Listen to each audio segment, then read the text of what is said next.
In the top stories, 81-year-old cruise passenger dies in suspected drowning at Shitten Bay. Trinidadian teenager fatally shot by bullet meant for his father. And USAID staff barred from headquarters after Musk claims Trump agreed to shut down the agency. Hello and welcome to the ZIZ Midday Newscast.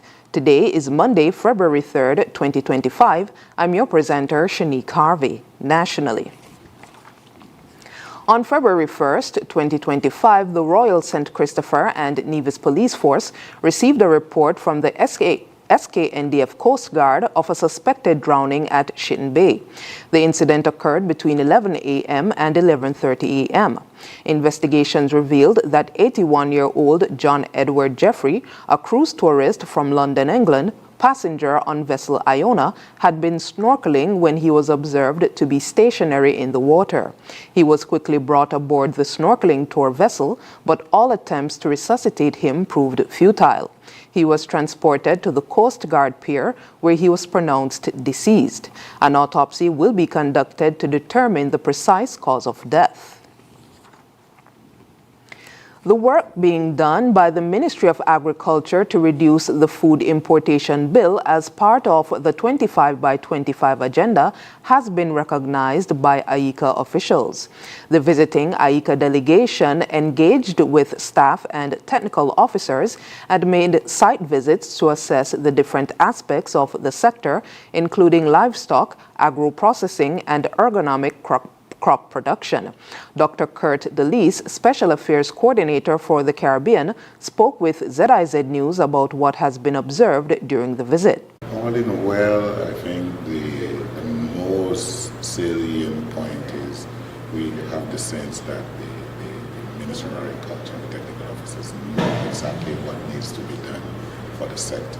And the challenge is, okay, how do we align the resources that have limited resources, as most of the other countries in the region, with the capacity that you have, human resource capacity that you have to implement these plans and to scale it over a time period.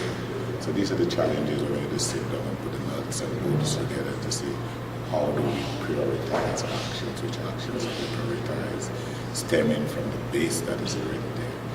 Going forward towards the goals of achieving a more vibrant agricultural sector in St. Kitts and Nevis. Greg Rollins, ECS representative, spoke about opportunities identified by AICA. We recognize that there's a tremendous opportunity in St. Kitts and Nevis to link agricultural small producers to markets. And there are untapped markets, we believe, not just in the hospitality sector, hotels, restaurants, and so on, but even possible markets in the neighboring countries.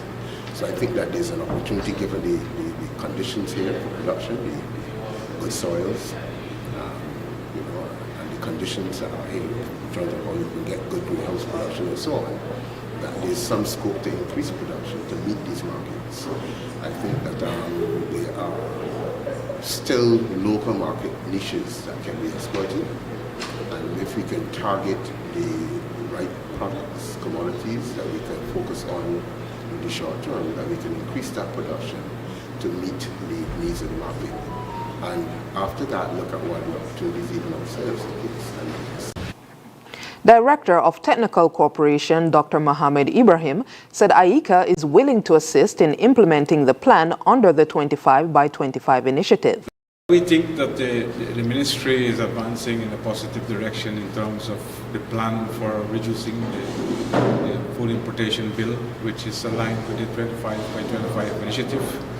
There are investments that are being made.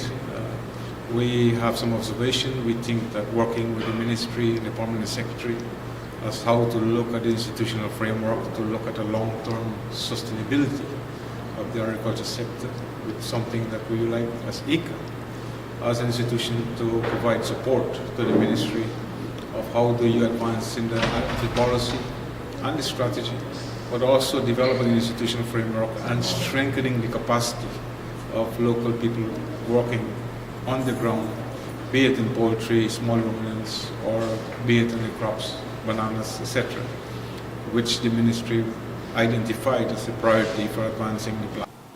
The visit from the AICA delegation took place from January 27th to 31st.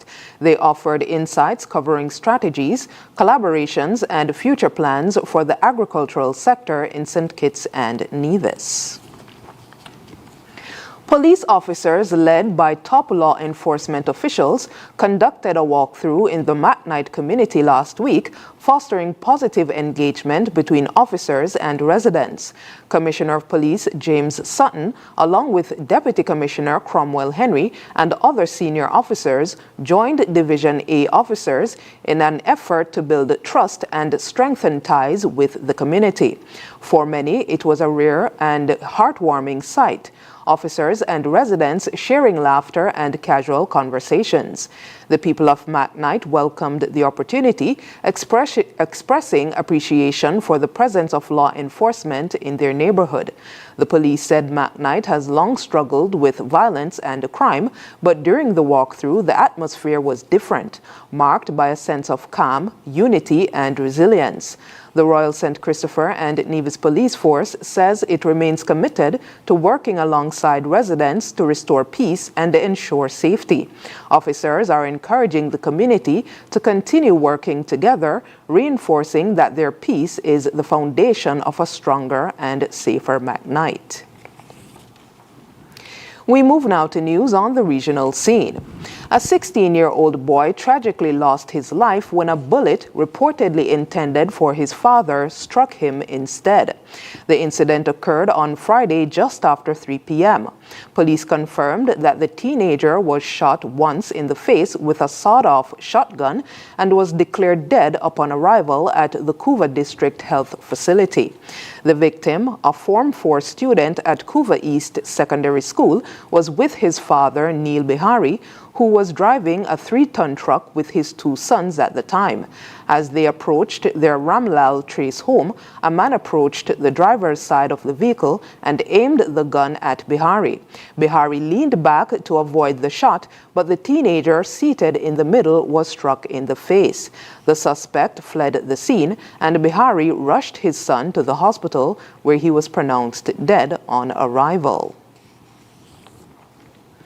The Trinidad and Tobago Police Service, or TTPS, has urged the public to avoid speculation in the ongoing investigations involving Commissioner of Police Erla Herwood Christopher and former Strategic Services Agency Director Roger Best. This follows a false media report claiming Deputy Commissioner Suzette Martin suggested Herwood Christopher may not remain cop during the investigation. The TTPS clarified that DCP Martin made no such comments and emphasized that she is not in a position to discuss the commissioner's status. Martin stressed that the investigation is being conducted transparently and with professionalism, urging the public to avoid drawing conclusions based on false information. Martin, calling for responsibility and fairness while the legal process unfolds, said, quote, "The investigation is serious and based on credible evidence," end quote.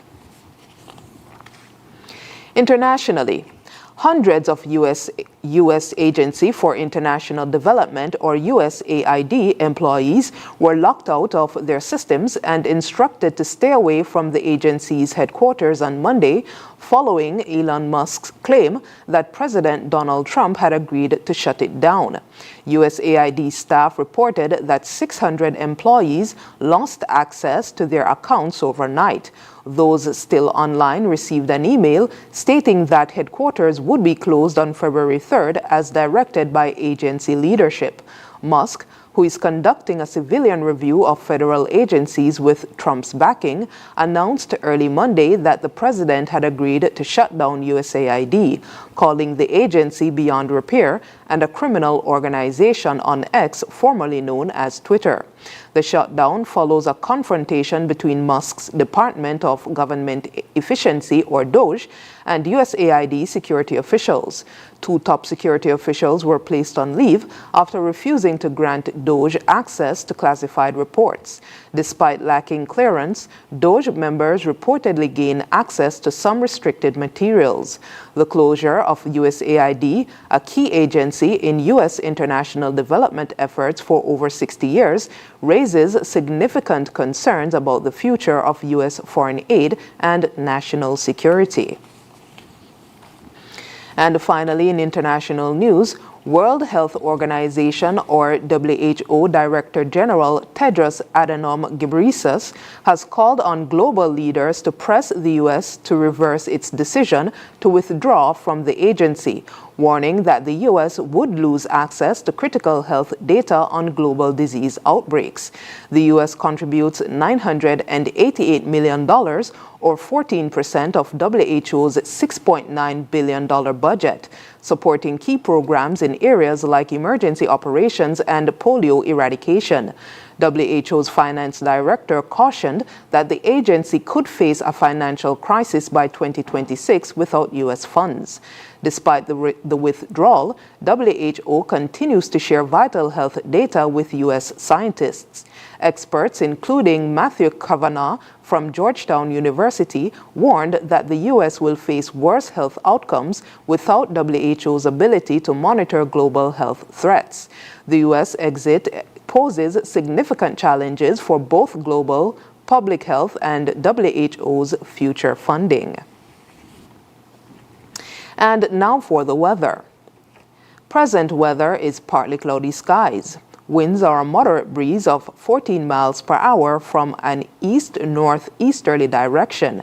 The temperature for today is 28 degrees Celsius or 83 degrees Fahrenheit. Seas are 1.5 to 2.1 meters or 5 to 7 feet.